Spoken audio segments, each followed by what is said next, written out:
கோபிச்செட்டிப்பாளையத்தை அடுத்த கவுந்தப்பாடி பேருந்து நிலைய பகுதியில் பாஜக வேட்பாளரை ஆதரித்து அண்ணாமலை வாக்கு சேகரித்து வருகிறார். நேரடி காட்சிகளை பார்க்கலாம். எல்லா பக்கம் இந்த கொடூரம் பரவி கிடக்கு. லஞ்ச லாவண்யம் இல்லாம ஒரு வேலை நடக்காதுங்க. கமிஷன் இல்லாம வேலை நடக்காது. திமுக காரங்களை கோபாலபுரத்தில் அவங்க ஆடிட்டர் பிடிக்காம எந்த வேலையும் நடக்காது. அதனால்தான் தமிழ்நாட்டில் தொழில்துறை வளர்ச்சி குறைந்து கொண்டிருக்கிறது.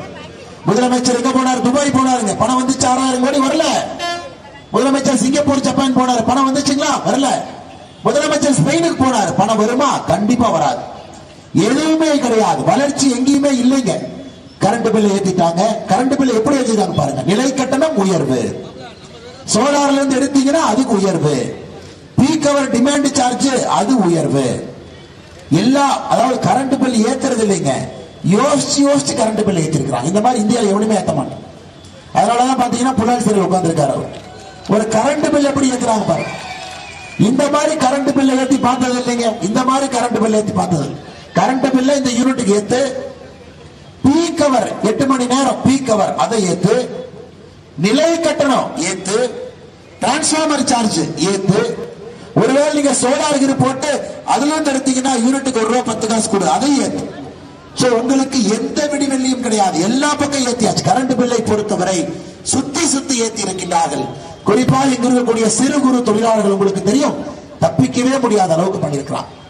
விடியல் தருகின்றேன் என்று சுடுகாட்டுக்கு பாதை ஓட்டு கொடுத்திருக்கிறாங்க.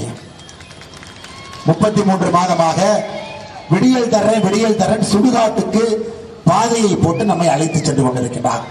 அதனால் சகோதர சகோதரிகளே, எந்த காரணத்திற்கும் கூட திராவிட முன்னேற்ற கழகம் தலைமையிலான கூட்டணிக்கு நீங்கள் அளிக்கக்கூடிய ஓட்டு என்பது ஒரு பிரயோஜனம் இல்லாத ஓட்டு கிடையாது.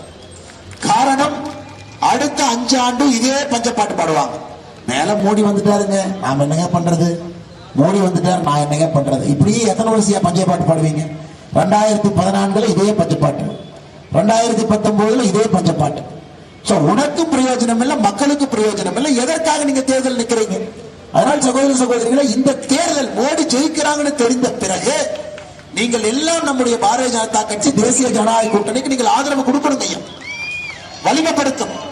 மோடி ஐயாவை 400 பாராளுமன்ற உறுப்பினர்களை தாண்டி மோடி ஐயாவை நீங்கள் வலிமைப்படுத்த வேண்டும் என்பதுதான் உங்கள்